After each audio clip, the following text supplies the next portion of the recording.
senador Ciro Miranda está defendendo uma série de novidades na área tributária aqui no Senado. Nós vamos conversar com ele. Senador, bem-vindo aqui ao programa Argumento.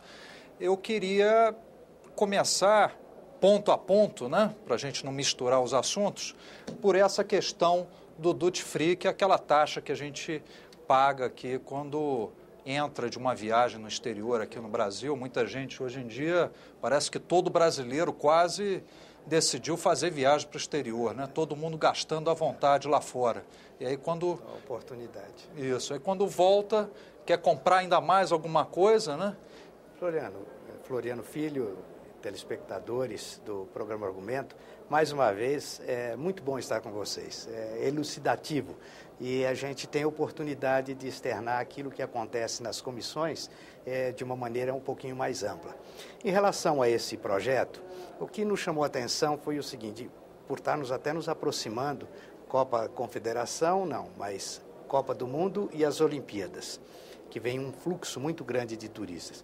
Esta regrinha que tem dos $500 no duty free dura aproximadamente mais de 30 anos, desde que eu me conheço com gente que tem este valor que você pode comprar no duty free.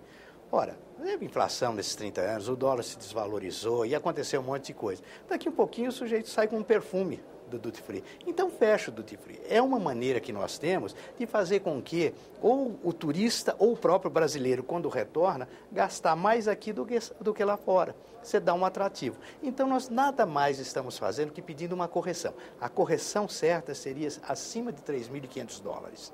Mas a gente conversou com a Receita e achamos um meio termo, então de $1.200. $1.200. Além da cota de $500 que teria fora, direito lá fora. Exatamente. O que nós estamos fazendo é o seguinte, é forçando ele a gastar mais aqui, na verdade.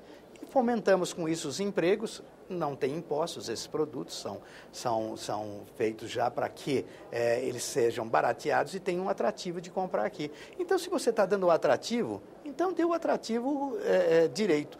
Porque no passado, você com $500, você tinha uma cesta de compras razoáveis. Agora, 30 anos depois, os mesmos $500 não está valendo a pena, o pessoal está desestimulado. Então, bom, ou fecha de vez... também evitar problema com a Receita aqui com a Receita, chega, exatamente, para que não fique...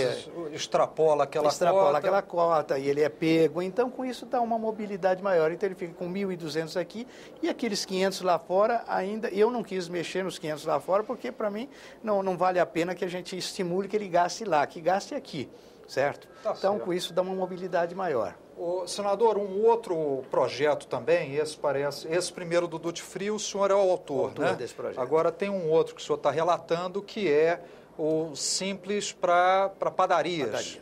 Esse é um projeto extremamente interessante. Veja, foi identificado, embora o brasileiro goste muito do pão, né, o pão nosso de cada dia, mas, na verdade, ele consome ainda muito pouco.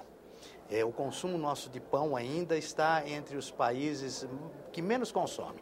Você tira a Itália, a França, esses são ao concurso, mesmo os Estados Unidos, e aqui porque o pão ainda é caro. Porque o pão, ele teria que privilegiar aquela classe de menor poder aquisitivo.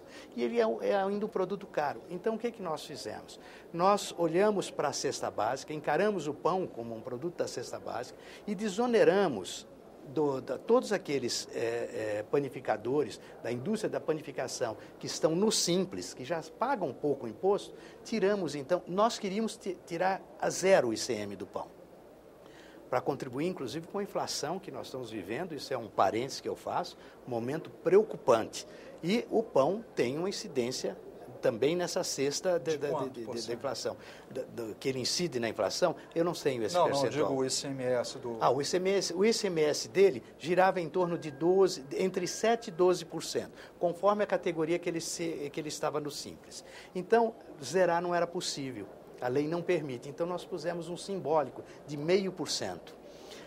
Isso só para quem está no Simples, no nacional. Por exemplo, um supermercado que vende pão, ele não tem essa alíquota. Ele vai pagar a alíquota cheia, porque ele é um grande estabelecimento. Mas também isso para ele não afeta, porque isso deve representar 0,1% das vendas. Isso independente do insumo do pão, né? Porque a gente sabe exatamente que o Brasil tem essa questão histórica com o trigo, né, que num determinado momento precisou ser importado em grande quantidade. Carga, exatamente. Então, o ideal seria a hora que nós pudéssemos desonerar toda a cadeia, certo? Para que tivéssemos um produto bem mais acessível.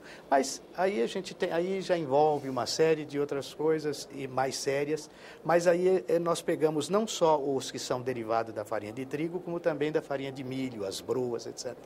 Então, é uma maneira de contribuir para baixar a inflação e ter um acesso e um consumo e melhorar esse consumo. Que isso é uma renúncia que não é importante para o Brasil, não é uma coisa que tem peso.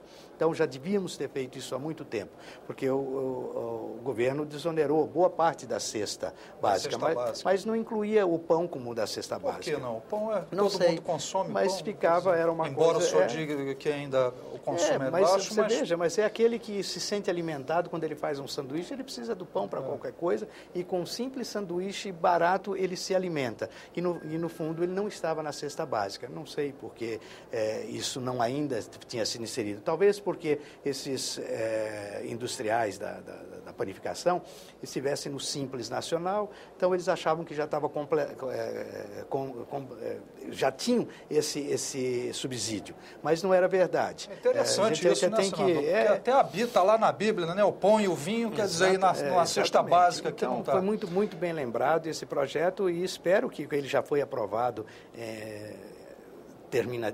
terminativo na Comissão Econômica, agora vai para a Câmara, e que dê celeridade isso. Quanto mais rápido, mais o brasileiro vai aproveitar dessa... Senador, entre os projetos aí que o senhor está defendendo, o último que a gente queria destacar agora, para o senhor explicar para o telespectador, é esse da valorização imobiliária, né? O que o senhor está defendendo? Esse projeto é um outro projeto muito interessante e eu acho que oportuno, principalmente no momento em que nós estamos passando de um PIB relativamente baixo. Começou com uma expectativa de um PIB de 4%, depois 3%, hoje já o Banco Central admite que seja 2,98% e pode ter certeza que nós vamos chegar no fim do ano, infelizmente, com ele ao redor de 2% ou até abaixo de 2%. O senhor acha? Eu acho que nós estamos correndo um sério risco. Nós estamos descontrolados a inflação e com o PIB baixo. A desindustrialização está aí.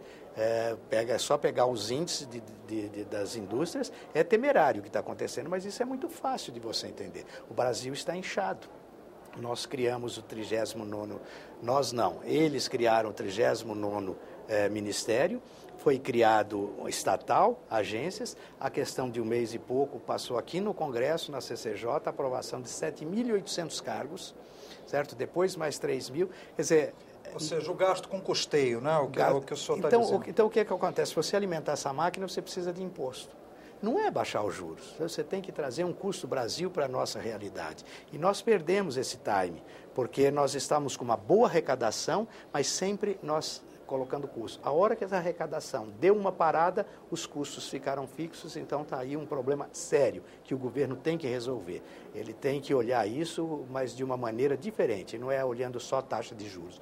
O governo, no passado, ele franqueou o crédito de uma maneira abusiva e nós chegamos à conclusão que hoje estão devendo os veículos e assim por fora. Mas então esse projeto, mas voltando ao projeto imobiliário, nós também tem a intenção de desonerar e alimentar a cadeia da construção civil.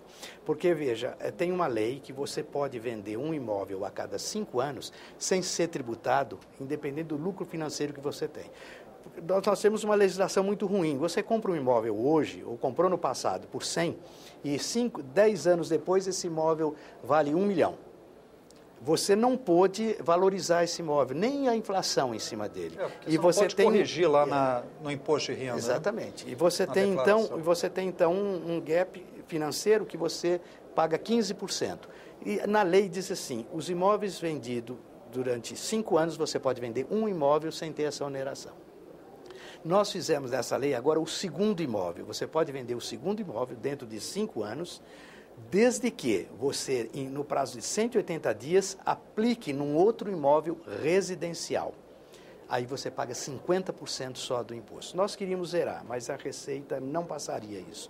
Então, mas é uma oportunidade, de qualquer maneira, um segundo imóvel que você possa vender e comprar um outro sem ter essa tributação, ou metade dessa tributação, você vai dar velocidade na construção civil. A construção civil é a que mais emprega no Brasil, ela tem uma velocidade de resposta ao mercado muito mais rápida, então eu acho que é um projeto muito bem elaborado. Ou seja, a finalidade não só é desonerar, mas também aquecer o mercado. Aquecer o mercado. Bom, senador, então quero agradecer a sua participação aqui no programa Argumento, agradecer também àqueles que nos acompanharam, se vocês tiverem outras dúvidas, perguntas, questões, críticas, entre em contato conosco gratuitamente pelo número 0800 61 2211 ou então pelo nosso site www.senado.leg.br/TV. Até a próxima.